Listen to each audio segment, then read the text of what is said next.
Allahabad high court की Lucknow bench ने उत्तर प्रदेश निकाय चुनाव को लेकर बड़ा फैसला लिया है।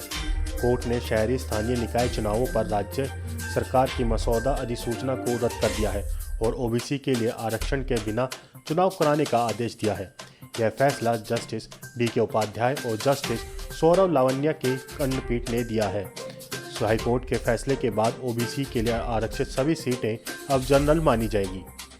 सुप्रीम कोर्ट द्वारा निर्धारित ट्रिपल टेस्ट फॉर्मूले का पालन किए बिना ओबीसी आरक्षण के मसौदे को तैयार करने को चुनौती देने वाली जनहित याचिका के बाद यह फैसला आया है।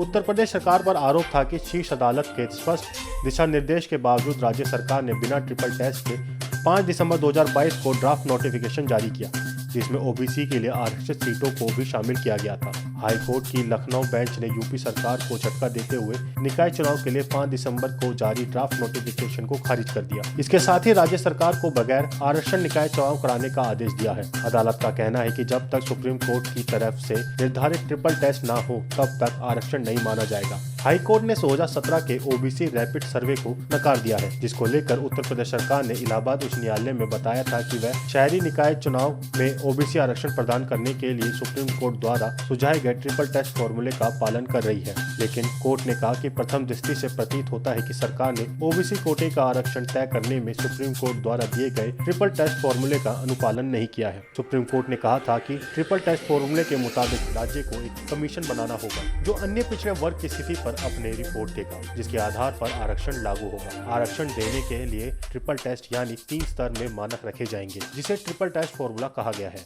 इस टेस्ट में देखना होगा कि राज्य में अन्य पिछड़े वर्ग की आर्थिक स्थिति और शैक्षणिक स्थिति क्या है, उनके आरक्षण देने की जरूरत है या नहीं, उनको आरक्षण दिया जा सकता है या नहीं। सुप्रीम कोर्ट ने एक आदेश में कहा था कि ओबीसी आरक्षण के लिए तय शर्तों का पूरा किए बिना आरक्षण नहीं दिया जा सकता। सुप्रीम कोर्ट ने इस साल सुरेश महाजन के मामले में दिए गए निर्णय में स्पष्ट तौर पर आदेश दिया था कि स्थानीय निकाय चुनावों में ओबीसी आरक्षण जारी करने के लिए पहले ट्रिपल टेस्ट किया जाएगा। उत्तर प्रदेश के उप मुख्यमंत्री ब्रजेश पाठक ने इस कोर्ट के फैसले के बाद कहा कि इसकी समीक्षा करेंगे और हम हमेशा चुनाव के लिए तैयार रहते हैं। हम हर वर्ग को साथ लेकर चलने वाले लोग हैं। वहीं इस मामले को लेकर केशव प्रसाद मौर्य ने कहा कि हम पिछड़ों के हक के लिए हमेशा लड़ने को तैयार हैं। उनके इस बयान पर सपा प्रमुख अखिलेश यादव ने कहा कि केशव प्रसाद मौर्य पिछड़ों को हक नहीं दिला सकते हैं। बीजेपी सरकार दलितों का आरक्षण भी छीन लेगी। आप इस खबर के बारे में क्या सोचते हैं, हमें कमेंट सेक्शन में बताएं।